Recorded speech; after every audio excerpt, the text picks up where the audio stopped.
Hello everyone, welcome to my mini blog video. তো মাসখানেক আগে আমি মা দুর্গার আশ্রমে গিয়েছিলাম, কিছু ছবিও পোস্ট করেছি।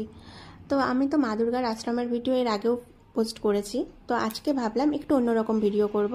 তো মা দুর্গার রান্নাঘর, মা দুর্গার আশ্রমের সাথেই আছে মা দুর্গার রান্নাঘর। আজকে তোমাদের সেই রান্নাঘরের ভিডিওটাই কিন্তু দেখাবো।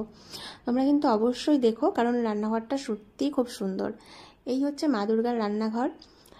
আর এটা কিন্তু আগে মানে কটেজ টাইপের ছিল, নতুন করে বিল্ডিং করা হচ্ছে। নিচটা পুরো কমপ্লিট হয়ে গিয়েছে, ওপরটা এখনও হচ্ছে। তো এখানে কিন্তু একদমই আমিষ খাবার পাওয়া যায় না। মা দুর্গার রান্নাঘরে সম্পূর্ণ নিরামিষ খাবার পাওয়া যায়, কোনো রকম আমিষ কিছুই পাওয়া যাবে না। তো রেস্টুরেন্টে ঢুকতেই মানে রান্নাঘরে ঢুকতেই প্রথমেই একটা মা দুর্গার ছবি, একপাশে রিসেপশন আর একদিকে মা দুর্গার ছবি সুন্দর করে দেওয়া। তারপরে কিছুটা গিয়েই পাবে তোমরা বসার জায়গা। আর ওদের কিচেনটা কিন্তু বসার জায়গার অপোজিটে, মানে একপাশে বসার জায়গা আর একপাশে কিচেন। তো সেখানে রান্না টান্না হচ্ছে, তোমরা বসে দেখতে পারবে দূর থেকে।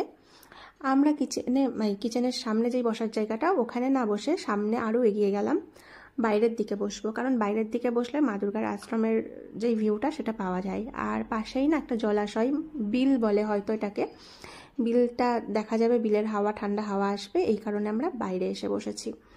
তো তোমাদেরকে এবার বলি মা দুর্গার আশ্রমের খাবার দাবার কেমন ছিল। যেহেতু এখানে নিরামিষ খাবার পাওয়া যায়, আর আমরা যেই টাইমে গিয়েছিলাম ওটা দুপুরের একটু পরপর, না দুপুর না বিকেল, তো তখনও সম্পূর্ণ স্ন্যাক্সগুলো কিন্তু হয়নি। দুই একটা স্ন্যাক্স আইটেম ছিল, লাঞ্চের থালিটা ছিল, স্ন্যাক্স আইটেম দুই একটা ছিল। তো আমরা যেহেতু লাঞ্চ করে গিয়েছিলাম, তো স্ন্যাক্সই নিয়েছি। আর এই দেখো এদের মানে যেই মেনু কার্ড, তার উপরে যেই ছবিটা কি সুন্দর দেওয়া। তো আমরা প্রথমে অর্ডার করেছিলাম মিল্ক টি আর হচ্ছে ব্রেড বাটার। তো বললো হবে না। আমরা জিজ্ঞাসা করলাম কি হবে, বললো পনিরের কি একটা যেন আইটেম ভুলে গেলাম, পনির ফিঙ্গার টাইপসের। তো সেটা হবে। তো আমরা সেটা নিয়ে নিলাম। তো পনির ফিঙ্গারের দাম নিয়েছিল 110 টাকা 6 পিস।